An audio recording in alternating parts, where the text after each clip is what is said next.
My lovely friend in Los Angeles gave me this book, Paulo Coelho's Maktub. Apparently it's a companion book to The Alchemist, which I thought was really good back, probably almost a couple of decades now, I would imagine. So this is towards the end, page 183, and it's sort of a book full of anecdotes and a book full of little kind of truisms and sayings and sort of proverbs and things like that. So here we go. It's very short, this little bit. The traveller was walking in New York with two friends.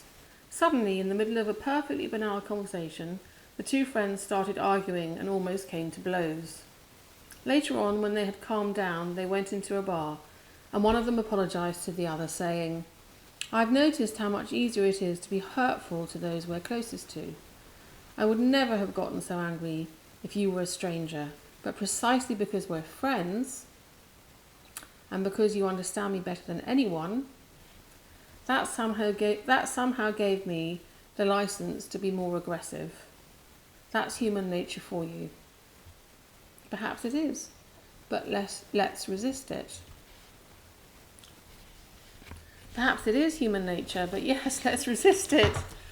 I think there's that saying, sticks and stones may break your bones, but words will never harm you, or words will never hurt you.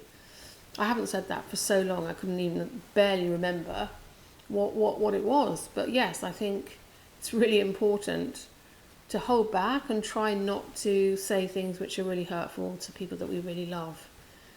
Because words can be so destructive, so destructive. And often we say things that are really out of character, and really we would never say or utter to another living soul, to the people that we love the most.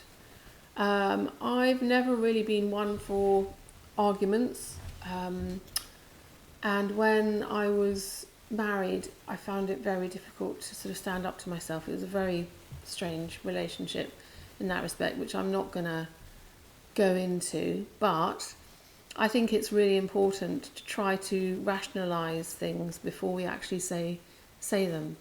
And in the heat of anger or in the heat of passion or whatever it is, sometimes it's hard to hold back. And I know for one, I carry those words. They're sort of almost like slashes with a knife, aren't they? They're kind of, I carry them as marks on me. And in fact, I've written poetry about sort of marks on my body from words, from what people have said to me, almost like they've been tattooed into me.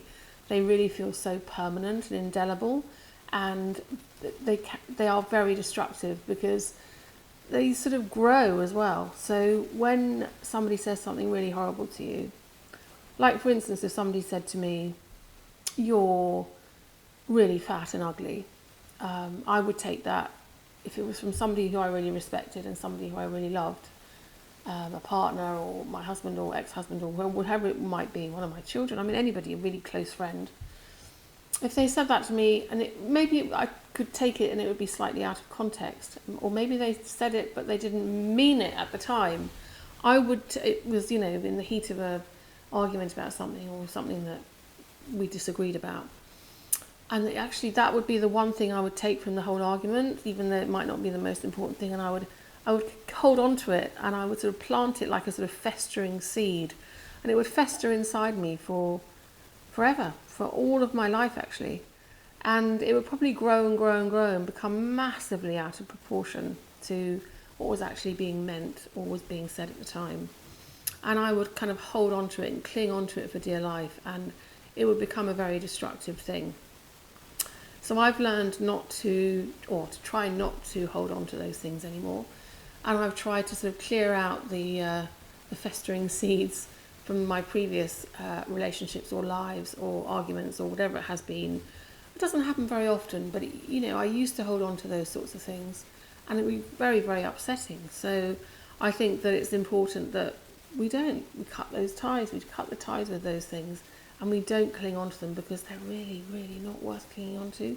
Cling on to the positive, cling on to the lovely things, cling on to the things which really matter, which really count, which make you feel better, which make your soul grow, rather than which add poison or venom to your emotional and personal growth. I think that would, for me, that would be a very important thing to take away from that little reading from the book.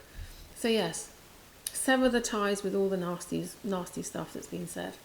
Let the things that are going to add to your emotional growth and your soul growth be part of what you want to carry with you going forward.